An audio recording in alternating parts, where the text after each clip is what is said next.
नमस्कार मंडळी, तुमचं स्वागत आहे आपल्या आवडत्या यूट्यूब चॅनेलवर. शेती, बागायती किंवा पिकांच्या उत्पादनाबद्दल तुम्हाला आवड असेल तर आजचं हे व्हिडिओ नक्कीच तुमच्यासाठी आहे. आज आपण बोलणार आहोत बीज प्रक्रिया म्हणजे काय आणि ती का आवश्यक आहे. तर बीज प्रक्रिया म्हणजे नेमकं काय?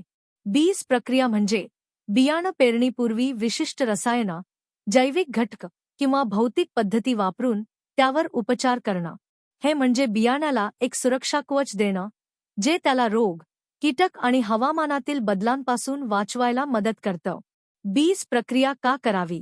बियाण्याला जमिनीतील आणि बियाण्यातील रोगांपासून संरक्षण मिळतो, दर वाढतो आणि पीक एकसंध उगवतानंतरच्या टप्प्यात कीटकनाशकांची गरज कमी होते आणि सर्वात महत्त्वाचं, उत्पादन वाढतं. बीज प्रक्रिया किती प्रकारची असते?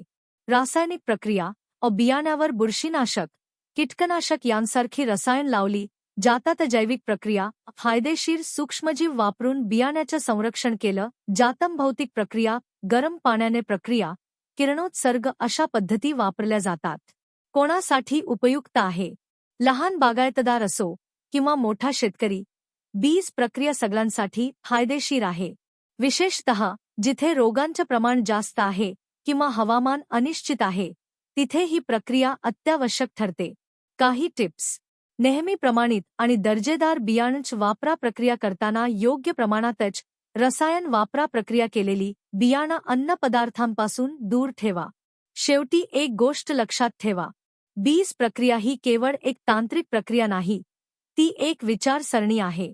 प्रत्येक बियाण्याला सुरुवातीपासूनच योग्य सुरक्षेची गरज असते, कारण एक चांगली सुरुवात म्हणजेच यशस्वी शेवटाची हमी. जर तुम्हाला हे व्हिडिओ उपयोगी वाटलं असेल तर नक्की लाईक करा, शेअर करा आणि अशाच माहितीपूर्ण व्हिडिओसाठी चॅनेलला सबस्क्राईब करायला विसरू नका. पुन्हा भेटूच, तोपर्यंत शिका, वाढवा आणि एक हरित भविष्य घडवा.